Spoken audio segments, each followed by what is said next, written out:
Assalamualaikum warahmatullahi wabarakatuh. Salam sejahtera untuk kita sekalian.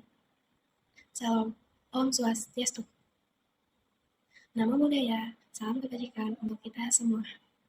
Saya Fani Nuraini dari UPJJ UT Jakarta, program studi akuntansi. Video ini adalah tugas tutorial online 1 pada sesi ketiga mata kuliah Pancasila yang bertema pelajaran dari sejarah Pancasila bagi generasi muda mengenai proses lahirnya Pancasila.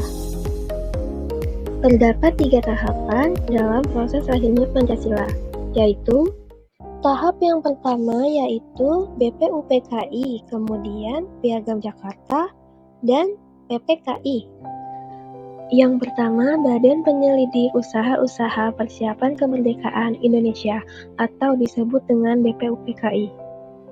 Dokuritsu Zunbi Tosakai atau lebih dikenal dengan Badan Penyelidik Usaha-Usaha Persiapan Kemerdekaan Indonesia atau disingkat dengan BPUPKI. 1 Maret 1945 terbentuknya BPUPKI yang diumumkan oleh Letnan Jenderal Kumakichi Harada selaku pimpinan pemerintah pendudukan Jepang di Jawa. 29 April 1945, pengangkatan pengurus BPUPKI, yakni terdapat 67 anggota, termasuk ketua, yaitu Dr. Kanjeng Raden Tumenggung Rajiman Widyodiningrat, dan 2 ketua muda, Ichibanges Yoshio, orang Jepang, dan Raden Panji Suroso, orang Indonesia.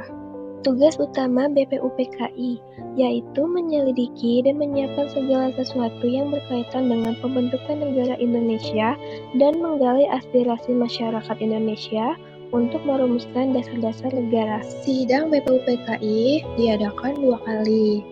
Sidang yang pertama dilakukan pada tanggal 29 Mei hingga 1 Juni 1945 yang membahas mengenai dasar negara Indonesia dari tiap-tiap gagasan para tokoh pergerakan nasional seperti Muhammad Yamin, Sutomo, dan Soekarno. Berikut gagasan dasar negara dari 3 tokoh perumus Pancasila. 1. Muhammad Yamin dilakukan pada tanggal 29 Mei 1945 yaitu 1. Peri kebangsaan, 2. Peri kemanusiaan, 3. Peri ketuhanan, 4. Peri kerakyatan, 5. Peri kesejahteraan rakyat. 2. Supomo dilakukan pada tanggal 31 Mei 1945 yaitu 1. Persatuan, 2. Kekeluargaan, 3. Keseimbangan lahir dan batin, 4. Musyawarah, 5. Keadilan rakyat. Yang ketiga, Soekarno dilakukan pada tanggal 1 Juni 1945 yaitu 1. Nasionalisme, 2. Internasionalisme, 3. Mufakat dan demokrasi, 4. Keadilan sosial, 5. Ketuhanan yang berkebudayaan. Sidang yang kedua dilakukan pada tanggal 10 hingga 17 Juli 1945 yang membahas mengenai rancangan Undang-Undang Dasar atau Hukum Dasar Negara Indonesia Merdeka, pembukaan Undang-Undang Dasar, dan pernyataan kemerdekaan. Setelah rumusan tersebut selesai, maka pada tanggal 7 Agustus 1945, BPUPKI dibubarkan. Berikut rincian mengenai sidang kedua BPUPKI. Pada tanggal 10 Juli 1945, membahas mengenai bentuk negara.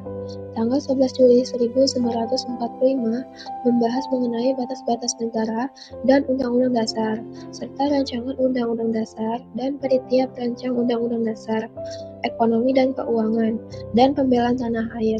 Tanggal 12 Juli 1945, sidang panitia kecil membahas mengenai keuangan ekonomi dan pembelaan, serta perancang Undang-Undang Dasar. Tanggal 13 Juli 1945, rapat panitia perancang Undang-Undang Dasar. Tanggal 14 Juli 1945, membahas mengenai pernyataan kemerdekaan. Tanggal 15 Juli 1945, membahas rancangan Undang-Undang Dasar. Tanggal 16 dan 17 Juli 1945, melanjutkan mengenai pembahasan rancangan Undang-Undang Dasar.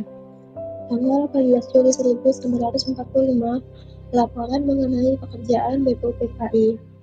Tahap yang kedua yaitu Piagam Jakarta. Piagam Jakarta atau sering dikenal dengan Jakarta Charter. Piagam Jakarta adalah bentuk dari dokumen historis yang menjadi hasil dari adanya kompromi silang antara pihak Islam dengan pihak kebangsaan atau nasionalis yang terbentuk di dalam BPUPKI, serta digunakan untuk menjadi sebuah jembatan pen perbedaan dalam agama serta negara yang ada. Piagam Jakarta adalah sebuah naskah yang disusun pada rapat panitia kecil atau panitia 9, yakni 9 tokoh Indonesia yang bertugas untuk mengolah usulan dari para anggota BPUPKI. Tanggal 22 Juni 1945, Muhammad Yamin memperolehkan hasil kesepakatan rapat dengan nama Piagam Jakarta. Piagam Jakarta disusun karena wilayah Jakarta yang luhur dan meliputi 5 kota serta 1 kabupaten yang terdiri dari Jakarta Pusat, Jakarta Barat, Jakarta Timur, Jakarta Utara, Jakarta Selatan, serta Kepulauan Seribu. Oleh sebab itu, Provinsi DKI Jakarta diwujudkan melalui bentuk dari Piagam Jakarta tersebut, serta menetapkan Suwiryo sebagai gubernur dari Provinsi DKI Jakarta yang pertama hingga 1947. Tanggal 1 Juni 1945, Panitia Kecil atau Panitia 9 dibentuk, yang diketuai oleh Soekarno dan 8 anggota, yang bertugas mengolah usulan dari para anggota BPUPKI. Tanggal 15 Juni 1945, 7 anggota BPUPKI mengusulkan pada Zeng Mulyaputio BPUPKI secara langsung mengenai rancangan Undang-Undang Dasar sementara tanpa melalui panitia kecil. Tanggal 22 Juni 1945, Panitia Kecil atau Panitia 9 melakukan sidang dengan 38 anggota BPUPKI dan hasilnya adalah Mukadimah atau Preambul Hukum Dasar. Tahap yang ketiga yaitu Panitia Persiapan Kemerdekaan Indonesia atau disebut dengan PPKI. Panitia Persiapan Kemerdekaan Indonesia atau PPKI tanggal 9 Agustus 1945.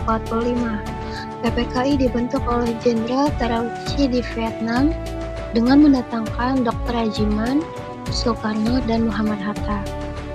Bertugas untuk meresmikan pembukaan dan batang tubuh Undang-Undang Dasar 1945, melanjutkan tugas BPUPKI, mempersiapkan segala hal yang berkaitan dengan ketatanegaraan Indonesia.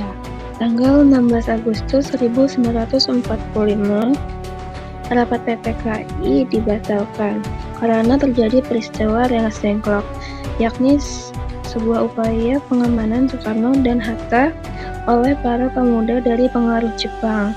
Setelah melakukan kesepakatan dengan para pemuda, kemudian Soekarno dan Hatta diperbolehkan kembali ke Jakarta. Kemudian pada keesokan harinya, yaitu tanggal 17 Agustus 1945, kemerdekaan Indonesia diproklamasikan di Jalan Pegangsaan Timur nomor 56, Jakarta.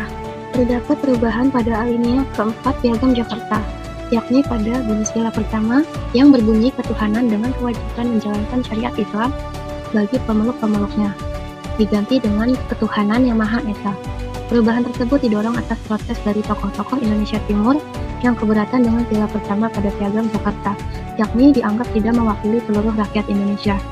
Perubahan tersebut dilakukan demi persatuan dan kesatuan bangsa Indonesia. Tanggal 18 Agustus 1945, PPKI melakukan sidang yang pertama kalinya di Gedung Kominfo Jalan Pejambon nomor 2, yang terdiri 7 pokok materi dalam sidang tersebut, antara lain Pidato Proklamasi, pengesahan pembukaan Undang-Undang Dasar 1945, pengesahan batang tubuh Undang-Undang Dasar 1945, pengangkatan Presiden dan Wakil Presiden, pembentukan Komite Nasional Indonesia Pusat, pembentukan Badan Penolong Keluarga Korban Perang, dan Badan Keamanan Rakyat, acara Komite Nasional dan Partai Nasional. Dan Muhammad Hatta menyampaikan perubahan atas Piagam Jakarta pada alinea keempat sila pertama disepakati bersama dengan beberapa wakil golongan Islam. Kemudian Piagam Jakarta berganti dengan nama menjadi Undang-Undang Dasar 1945. Jadi berikut rumusan Pancasila dalam Undang-Undang Dasar 1945 yang tercantum dalam pembukaan Undang-Undang Dasar 1945. 1. Ketuhanan yang Maha Esa. 2. Kemanusiaan yang adil dan beradab. 3. Persatuan Indonesia. 4. kerakyatan yang dipimpin oleh hikmat kebijaksanaan dalam permusyawaratan perwakilan. 5. Keadilan sosial bagi seluruh rakyat Indonesia.